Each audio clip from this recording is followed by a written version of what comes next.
ZEE5 app download ಮಾಡಿ ಮತ್ತು ಸಂಪೂರ್ಣ ಸಂಚಿಕೆಗಳನ್ನು ಉಚಿತವಾಗಿ ನೋಡಿ. ಬಾರೋ, ನಿನ್ನ ತಾಯಿ ಆಗ್ತಿರೋ ವಿಷಯ ಅಖಿಲಮ್ಮವ್ರಿಗೆ ಅಪ್ಪವ್ರಿಗೆ ಗೊತ್ತಾ?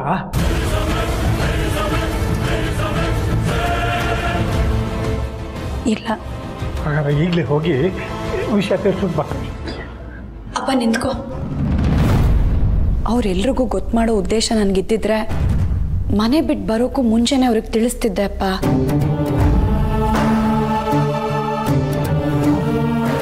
ಬರೋ, ಏನು ಹೇಳ್ತಾ ಇದೆಯಾ?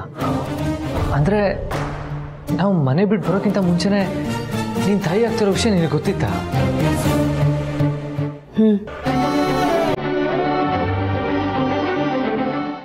ಅಲ್ಲ ಬಾರು, ನನ್ನ ಹತ್ರನಾದ್ರೂ ಈ ವಿಷಯ ಹೇಳ್ಕೋಬೇಕಿತ್ತಲ್ವಾ?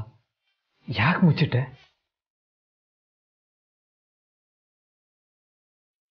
ನನಗೇನಾದ್ರೂ ವಿಷಯ ಗೊತ್ತಾಗಿದ್ದಿದ್ರೆ ನಿನ್ನ ಈ ಪರಿಸ್ಥಿತಿಲಿ ಮನೆಯಿಂದ ಆಚೆ ನಿಜವಾಗ್ಲೂ ಕರ್ಕೊಂಡ್ಬರ್ತಾ ಇರಲಿಲ್ಲ. ಅದಕ್ಕೆ ಹೇಳಲಿಲ್ಲ ಯಜಮಾನ್ರೆ.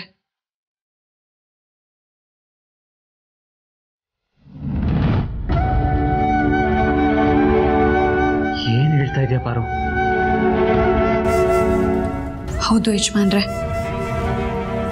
ಗಂಡನ ಕಷ್ಟ ಸುಖ ಹಂಚ್ಕೊಳ್ಳೋದು ಹೆಂಡತಿ ಕರ್ತವ್ಯ ಅಲ್ವಾ?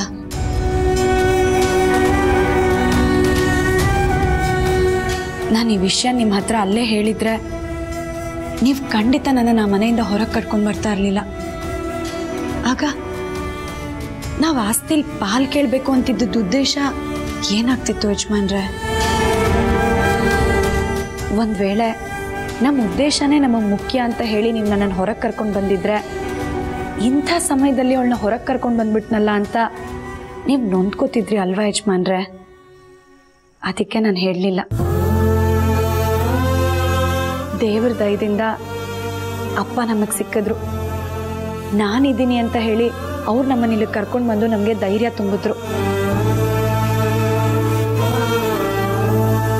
ಸರಿ, ಹೀಗೆ ಬಂದ್ಮೇಲಾದ್ರೂ ವಿಷಯ ಹೇಳಿದ್ರೆ ಯಾಕೆ ಮುಚ್ಚಿಟ್ಟೆ? ನಿಮ್ಮ ಮನಸ್ಥಿತಿ ಸರಿ ಇರಲಿಲ್ಲ ಯಜಮಾನ್ರೆ.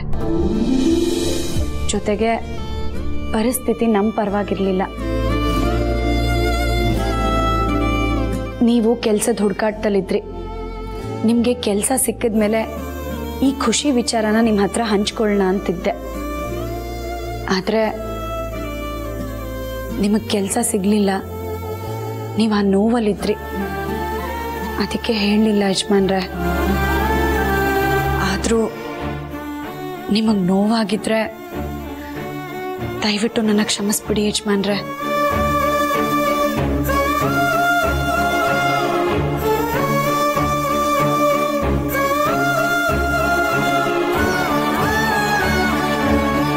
ಎಂಥ ಒಳ್ಳೆ ಮಗಳನ್ನ ಹೆತ್ತಿದ್ದೀರಾ ಸಾರ್ಥಿ.